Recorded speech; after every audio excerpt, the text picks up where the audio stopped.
নমস্কাৰ স্বাগতম জনাইছোঁ আমাৰ ইউটিউব চেনেলৰ অন্য এটা ভিডিঅ'ৰ মাজলৈ। এই ভিডিঅ'ত এটা বিশেষ টপিকৰ ওপৰত আলোচনা কৰিম আৰু ইতিমধ্যে হিমন্ত বিশ্ব শৰ্মা ডাঙৰীয়াই এটি ভাষণত তেওঁ নতুনকৈ বহুতোখিনি আপডেট তেওঁ দিছে আৰু পুলিচৰ ইণ্টাৰভিউ ডেট সম্পৰ্কতো তেওঁ আপডেট দিছে। লগতে নতুনকৈ তেওঁ 50,000 চাকৰি দিয়াৰ কথাও ইতিমধ্যে ঘোষণা কৰিছে।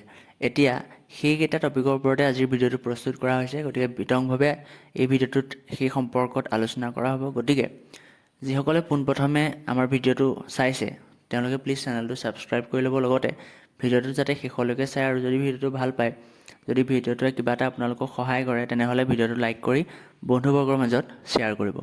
গতিকে পলম নকৰি বলক এতিয়া ভিডিঅ'ৰ মাজলৈ যাওঁ। পোনপ্ৰথমে আপোনালোকক জনাব বিচাৰোঁ যে ইতিমধ্যে মুখ্যমন্ত্ৰী হিমন্ত বিশ্ব শৰ্মা ডাঙৰীয়াই ঘোষণা কৰিছে যে তেওঁৰ চৰকাৰে ইতিমধ্যে 1 লাখ চাকৰি অসমৰ নিবনুৱাসকলক প্ৰদান কৰিছে। তেওঁ এতিয়া ঘোষণা কৰিছে যে অনাগত যিসমূহ সময় আহিব তেওঁ আৰু নতুন নতুন ভেকেঞ্চি উলিয়াই যাবলৈ চেষ্টা কৰিব। লগতে 50,000 নতুন পদ মুকলি হ'ব বুলি তেওঁ ইতিমধ্যে ঘোষণা কৰিছে। গতিকে এইটো এটা অতি গুৰুত্বপূৰ্ণ আপডেট আছিলে। আৰু লগতে এই যি মিটিঙত তেওঁ উল্লেখযোগ্য এটি ঘোষণা কৰিছে যে আছাম পুলিচৰ যি ফিজিকেল টেষ্ট আছিলে, সেই ফিজিকেল টেষ্টৰ ডেটসমূহ ইতিমধ্যে আমি গম পাইছোঁ যে জুলাইত অনুষ্ঠিত কৰা হ'ব।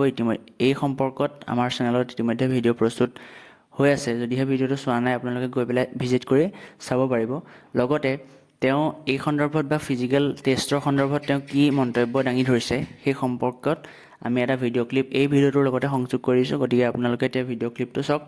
আৰু পুনৰবাৰ কৈছোঁ, যদিহে প্ৰথমবাৰ চেনেলটোত আহিছে, চেনেলটো ছাবস্ক্ৰাইব কৰি ন'টিফিকেশ্যন বেলটো অলত ক্লিক কৰি থ'ব, যাতে ভৱিষ্যতৰ আপডেটখিনি আপোনালোকে পাই থাকিব পাৰে। গতিকে আজিৰ ভিডিঅ'টো ইমানতে সমাপ্ত কৰিছোঁ। গতিকে পলম নকৰি এতিয়া ভিডিঅ' ক্লিপটো চাওঁ।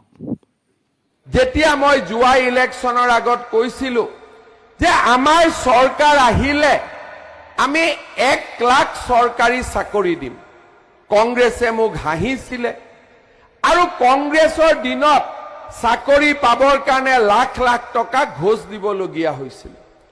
আজি আপোনালোকে চিন্তা কৰক, মোৰ চৰকাৰখনৰ 3 বছৰো হোৱা নাই।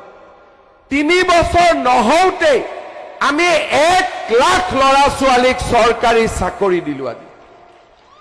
আগতে অসমত কেতিয়া ল'ৰা ছোৱালীয়ে এটকা খৰচ নকৰাকৈ চাকৰি পাইছিল? এতিয়া ল'ৰা ছোৱালীয়ে বজাৰত ঘূৰা ঘূৰি কৰি নাথাকে।